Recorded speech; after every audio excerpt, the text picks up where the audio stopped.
Na Constituição Federal de 1988, os menores de 18 anos são considerados inimputáveis. Qualquer ato considerado ilícito pela sociedade é classificado como infração e o adolescente não pode ser incluído no sistema prisional. Ele é atendido pelo Sistema Nacional de Atendimento Socioeducativo, o SINASE, na esfera da Secretaria de Direitos Humanos da Presidência da República. É o SINASE que coordena a execução da Política Nacional de Atendimento, que inclui as medidas de privação e restrição de liberdade, como a internação, semi-internação e liberdade provisória, e também as medidas socioeducativas, como as de liberdade assistida e prestação de serviço à comunidade. De acordo com o último levantamento nacional divulgado pelo governo, com dados referentes a 2012, a taxa de crescimento anual das medidas de restrição e privação de liberdade tem sido de 4,5%, com pico de 10,5% em 2011. Para este programa, o Ponto de Vista convidou o coordenador-geral do SINASE, Cláudio Vieira, com o objetivo de conhecer melhor o perfil dos adolescentes atendidos pelo sistema e a eficácia das medidas disponíveis. Cláudio, muito obrigada pela presença aqui no programa. Agradeço a oportunidade de estar aqui para esclarecer sobre esse importante ponto. Cláudio, eu gostaria primeiro que você colocasse, então, explicasse para a sociedade a diferença entre inimputabilidade e impunidade, que eu acho que muitas vezes são conceitos que acabam se confundindo na cabeça das pessoas. A legislação brasileira, ela segue o que o Brasil acordou no sistema ONU de considerar todas as pessoas até 18 anos inimputáveis, ou seja, elas não respondem como respondem os adultos que são a partir de 18 anos. Porém, elas são responsabilizadas. Então, no Brasil, a partir de 12 anos de idade, um adolescente, ele é responsabilizado, ele cumpre uma medida que o responsabiliza por aquilo que ele faz. Então, a inimputabilidade quer dizer que entre 12 e 18 anos e excepcionalmente até 21, ele é diferente, a forma como nós lidamos com ele é diferente da resposta que ele daria como se ele praticasse aquele mesmo ato como adulto. A escolha tem que ser em algum momento da vida, 18, 14, 16, a maior parte do mundo estabelece 18 anos de idade. A grande maioria dos países do mundo, esse é o corte para dizer, daqui em diante você responde como adultos. Agora, essa inimputabilidade que garante ao adolescente uma ação diferenciada do sistema prisional adulto, ela não desresponsabiliza o adolescente. Portanto, a partir de 12 anos de idade, dependendo do ato que o adolescente praticar, ele pode ser privado de liberdade. Se o juiz entender a sentença dele, pode privá-lo de liberdade com um ato que, se ele cometesse como adulto, ele ia responder em liberdade. Então, esse mecanismo aprovado pelo Brasil, ele é muito firme com os adolescentes. Ele não traz desresponsabilização. Você pode dar um exemplo, por favor?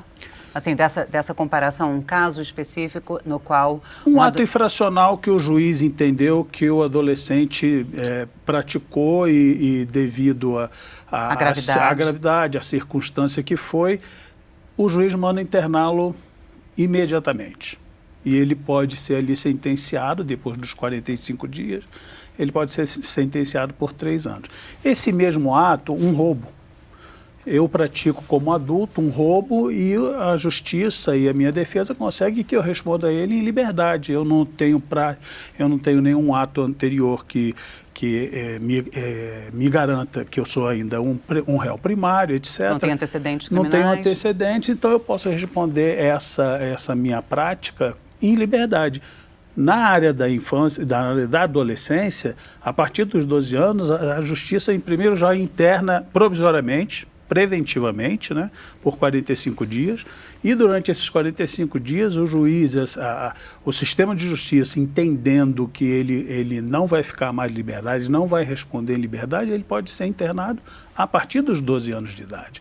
Então, infelizmente, nós deixamos construir uma ideia de que essa inimputabilidade se refere à desresponsabilização. Não é isso. As taxas de internação, de internação e de internação provisória, elas vêm crescendo de maneira gradativa, 2010, 2011, 2012. Isso se refere a um aumento gradual da violência entre os adolescentes ou é um aumento da repressão por parte do Estado? Bem, o aumento dos índices de violência são gerais na sociedade, né? Então, se nós colocarmos em dois pratos de uma mesma balança, o prato onde os adolescentes e jovens do Brasil são vítimas, ele é muito maior do que o prato onde nós vamos colocar os atos praticados pelos adolescentes. As grandes vítimas dos índices de violências altíssimos que nós temos no país são os jovens. Em números também de 2012, levantados pelo Mapa da Violência, 28 crianças e jovens até 19 anos foram assassinados por dia no Brasil. Por dia. Somente homicídios. A taxa de internação tem aumentado, tem tido uma variação para mais por dois motivos bastante básicos, clássicos. Primeiro, uma reorganização do sistema. Então, o sistema socioeducativo do Brasil está se reorganizando, ele está se descentralizando, ele está indo para cidades que têm atendimentos regionais e, com isso, há um aumento do número de vagas. Mas também, por outro lado, há uma tendência ainda do sistema de justiça de ainda um aumento muito acentuado de internações que não deveriam estar presentes. O maior número de privações de liberdade que nós temos no Brasil hoje, que soma aí em torno de 60%, por aí, é roubo e tráfico. E muitos desses casos não deveriam estar privados de liberdade. Então, esse fator também ele desestabiliza. Se a gente for olhar para o Estatuto da Criança e Adolescente, quem devia estar privado de liberdade no país é quem faz ações, atos contra a vida.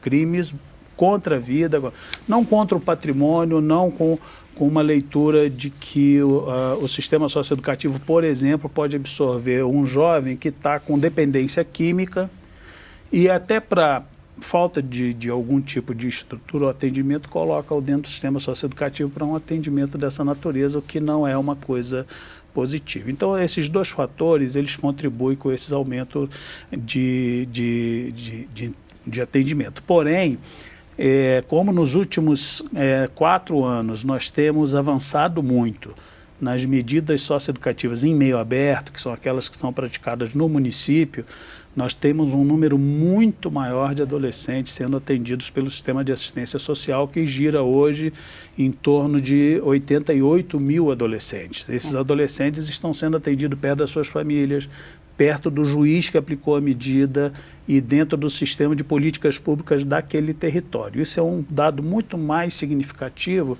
do que esse volume de internações que temos. Na verdade, eu estava justamente procurando esse número, assim, de acordo com 2012, 89.718. Isso, exatamente. Quase 90 mil, um crescimento bem significativo em relação a 2010, que eram 67 mil. Exatamente. E internações, né, são internações e semi-internações, 20 mil, né, restrição de liberdade.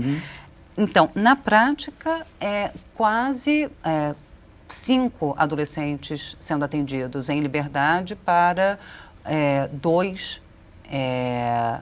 90 para 20. Então, são quase 5 para 2 que são com restrição de liberdade. Isso. Mas para a sociedade, ainda a mensagem, o que fica é que para recuperar é preciso internar?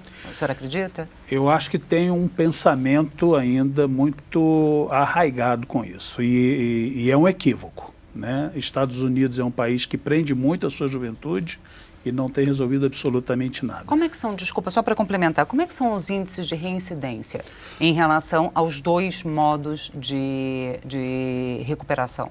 Olha, a reincidência, a gente não tem uma média nacional. Ela tem um índice da reincidência, ela tem que ser calculado muito ponto a ponto, medida a medida, né?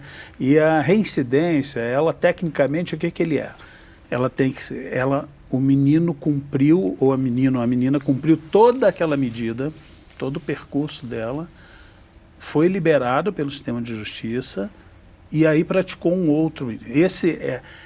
Esse índice, às vezes, ele se confunde com o menino fugiu, voltou, é reincidência. Não é. Então, a reincidência, tecnicamente, ela tem que ser considerada só no momento em que ele cumpre toda a medida, seja ela qual for, cumpriu, fechou aquele ciclo, voltou ao sistema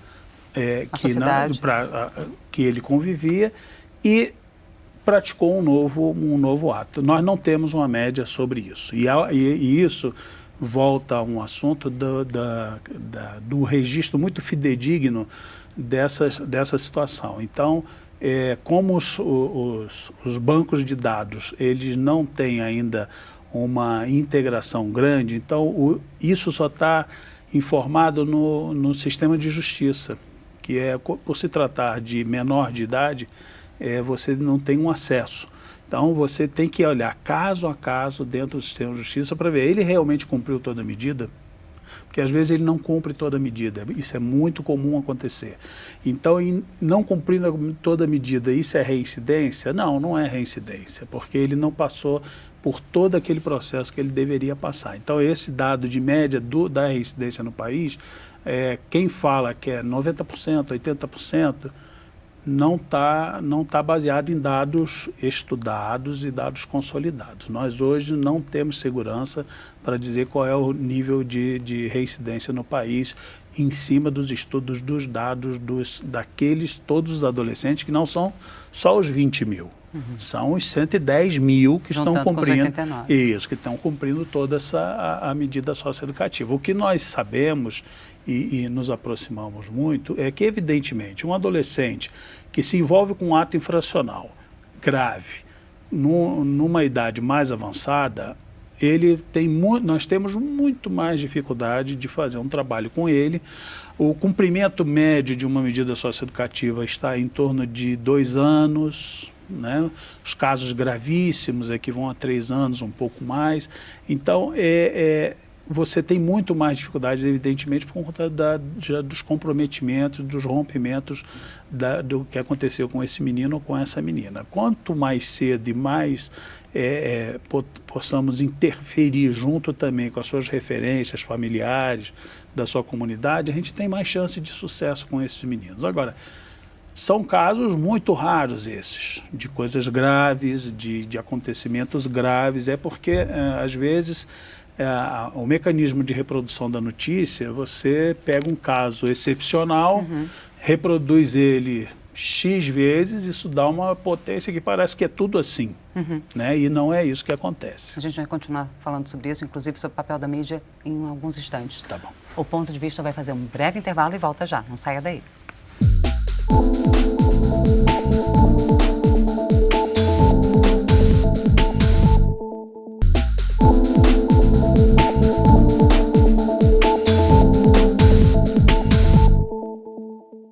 O Ponto de Vista está de volta e hoje conversamos sobre a redução da maioridade penal. E o nosso convidado é o Cláudio Vieira, coordenador-geral do SINASE, Sistema Nacional de Atendimento Socioeducativo. Eu também percebi no relatório que há essa estrutura organizacional que o SINASE trabalha com secretarias bem díspares nos estados, que vão desde a Secretaria de Promoção da Paz em Alagoas, a Secretaria da Criança no Distrito Federal, passando por secretarias em alguns estados da Justiça, em outros da Segurança Pública, em alguns é a Secretaria do Trabalho, que fica com essa incumbência. Como é coordenar o atendimento socioeducativo, tendo que lidar com secretarias das mais diversas áreas? Isso. Então, desde o desmonte, o final da FUNABEM e das FEBEMs, isso é uma ocorrência comum nessa política. Então, o que nós estamos fazendo hoje é dando tratos ao que os artigos da Lei 12.594 de 2012, veja, bastante recente, né, que foi aprovada aqui no Congresso, que organiza isso. Porém, para organizar isso, nós temos que trabalhar na pactuação com os estados para que nós tenhamos uma organicidade na aplicação dessa medida. Isso é uma dificuldade, porque como o órgão ele é estadual, Você não tem uma lei federal que vai obrigar o executivo a criar um órgão da estrutura dele. Então, isso tem que ser pactuado. E nós estamos trabalhando em 2013, 2014, vamos lançar agora, no ano de 2015, um documento de normatização disso, mas não é numa normatização pactuando com os estados para que essa gestão das políticas socioeducativas estejam num único local administrativo, numa única instância administrativa para facilitar esses procedimentos todos, como esses, por exemplo, que você levantou. Eu sou responsável pelo atendimento e não sei dar informações básicas de nível de estudo, sexo, raça, cor e etnia, os referenciais familiares. Então, isso é uma falha grave que nós temos que corrigir. Estamos trabalhando nesse sentido com uma norma que vai ser geral, mas nunca uma norma ditada daqui para lá, porque não funciona. Agora, também varia nas unidades estaduais o tipo de atendimento que é oferecido. Por exemplo, o acompanhamento varia. Algumas oferecem atendimento semanal, outras quinzenal. E isso também dificulta que o índice de recuperação seja atingido por todos? Os processos pedagógicos das unidades, que são responsáveis os estados, eles têm que primar por todos os princípios do SINASE, e ainda isso não acontece plenamente. Então, o atendimento socioeducativo, o atendimento a um adolescente que se envolve com um ato infracional, ele é complexo, né? Quem se envolve com um ato de violência, praticando um ato de violência, em torno dele tem uma série de questões que já falharam, já não deram certo, que jogou aquela pessoa numa situação em que a saída para a vida dele foi aquilo. A abordagem para se corrigir isso, ela não pode ser uma única, não é só uma questão de segurança pública, não é só uma questão da saúde ou só da educação, é uma questão que tem que envolver desde a vida familiar e comunitária daquela pessoa, até a responsabilização dela e daqueles que estão em torno dela também. Então,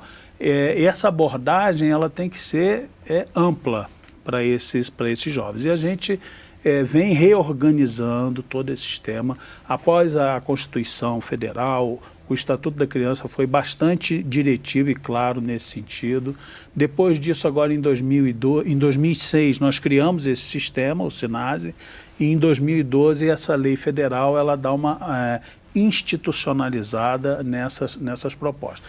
Então, são passos que a gente vai dando. O Brasil é um país hoje que temos mais de 1.000 municípios já aplicando medidas socioeducativas em meio aberto pelo sistema da assistência social. Isso é muita coisa, né? Nós temos em torno de 25 milhões de adolescentes no Brasil. Isso é um país, né, comparado com outras nações do mundo. Desses 25 milhões, nós temos 20 mil que estão em privação de liberdade. É muito pouco, é um número muito pequeno de jovens que estão envolvidos e estão privados de liberdade por terem se envolvido com atos de violência. Então, é plenamente possível, mas isso precisa de um trabalho de médio e de longo prazo e que as trocas administrativas, que são naturais pelos processos eleitorais, etc., mas elas não podem quebrar esta continuidade, porque isso vai prejudicar quem precisa desse atendimento, que são esses jovens e que são aqueles que vivem em torno desses jovens. Agora, por tudo que você já explicou aqui, então o Estado tem condições, né, para atender e para prestar as medidas socioeducativas para os jovens de 12 a 18 anos que pratiquem atos infracionais. Agora, o Estado tem conseguido prestar atendimento, identificar as crianças e jovens que estejam em situação de risco antes que eles cometam atos infracionais, prestar uma assistência para que essas crianças e adolescentes não cheguem até o sistema?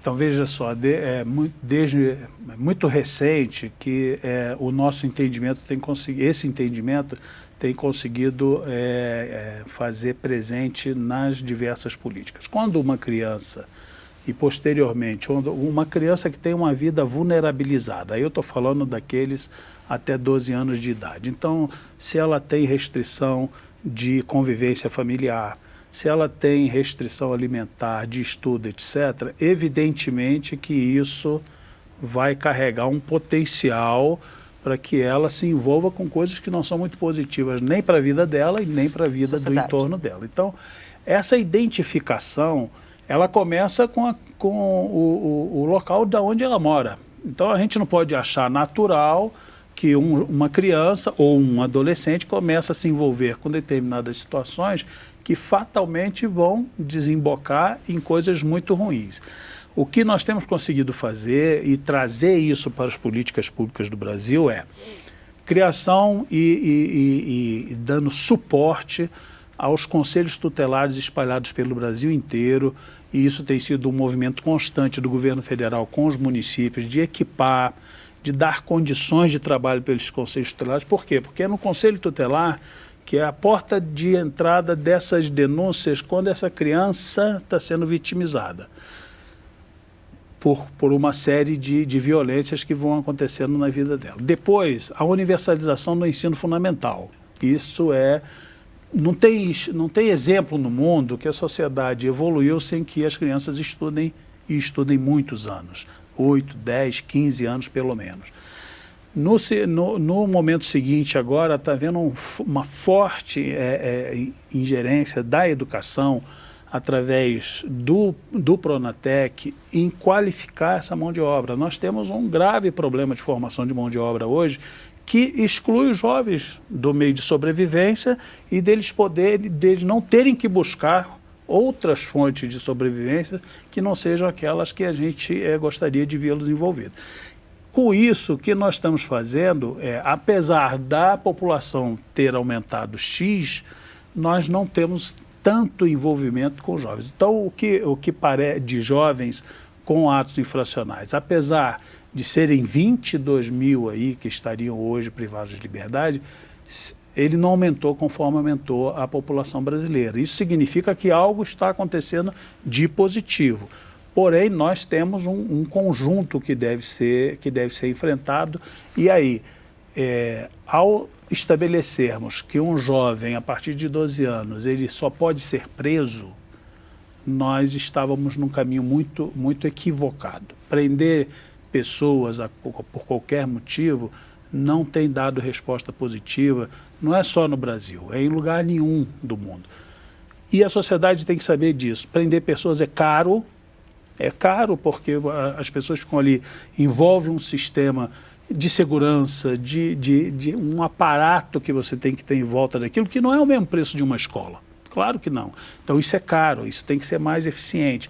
Então há necessidade. Agora, o grande segredo que a gente insiste muito é a criança e o adolescente são responsabilidade nossa. Sua, da sua família, da sua vizinhança, do seu território, daqueles primeiros sinais que o adolescente vai dando, que não estão acontecendo coisas muito corretas ali e que nós temos responsabilidade de intervir nisso. E o Estado tem a obrigação de propiciar os meios. Então, hoje nós temos um sistema de assistência de medicina, de saúde e de educação e de direitos humanos completamente descentralizados e presentes nos municípios brasileiros. Então, nós temos condições de abraçar esse jovem. Ao abraçá-lo, nós vamos protegê-los e propiciar a ele condições para que ele fuja dessas situações que a gente sabe que não serão possíveis para ele. Eu só queria te completar um dado que perto de 50% do sistema prisional brasileiro hoje, que já é o quarto maior do mundo, são de jovens até 29 anos de idade. E mesma característica que eles têm lá, 60% dessas pessoas que estão no sistema prisional não têm o ensino fundamental completo. A mesma coisa acontece com o sistema socioeducativo. A maior parte dos adolescentes que estão no sistema socioeducativo também não tem o ensino fundamental completo. O ensino fundamental completo. Então, são coisas que nós podemos resolver antes. Para evitar que caiam. Para evitar que se produzam pessoas sem perspectiva de vida, né? E para que saiam e não tenham como se reinserir na sociedade. Exatamente. Agora, só para finalizar rapidamente, o senhor comentou no final do primeiro bloco sobre a questão da imprensa, de como o sistema é retratado, o adolescente é retratado. Qual o impacto que isso tem também na percepção da sociedade? Rapidamente, só para finalizar. Nós temos uma reclamação muito grande nesse sentido. Em primeiro lugar, a imprensa é uma aliada nossa. Então, deve nos ajudar a reproduzir as coisas positivas, que são muitas, que acontece muito nesse país, nessa situação. O que acontece é que só se trabalha com excepcionalidade. Acontece um caso bárbaro, um caso excepcional, e você fica apresentando aquela questão como se fosse todos os dias acontecesse aquilo. Infelizmente, nós não estamos livres desses acontecimentos. Infelizmente, agora eles são exceções. Não tem meninos matando todo mundo aí todos os dias. Ainda bem que não. Agora, eu digo, lamentavelmente, tem meninos morrendo todos os dias por homicídio no Brasil, né? Que não tem a mesma repercussão. Então, assim, acho que precisamos ter um tratamento mais positivo em torno disso. Tem acontecido muitas coisas muito boas no sistema de justiça, de atendimento, no próprio sistema de segurança, e tratarmos a excepcionalidade como ela é. Ela é uma excepcionalidade, ela não é uma regra. Repito, a regra no Brasil é que os adolescentes são vítimas da violência.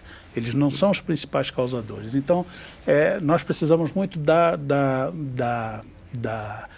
imprensa hoje para que a gente possa produzir o que é realmente a ideia que se tem e que se trabalha em torno da juventude brasileira. Muito obrigada pela entrevista. Tá bom. Hoje conversamos com Cláudio Vieira, coordenador-geral do SINASE, Sistema Nacional de Atendimento Socioeducativo da Secretaria de Direitos Humanos da Presidência da República. Para ver esta entrevista e outras edições do programa, é só acessar tv.câmara.leg.br/ponto de vista. Eu sou Fabiana Mello. Até a próxima.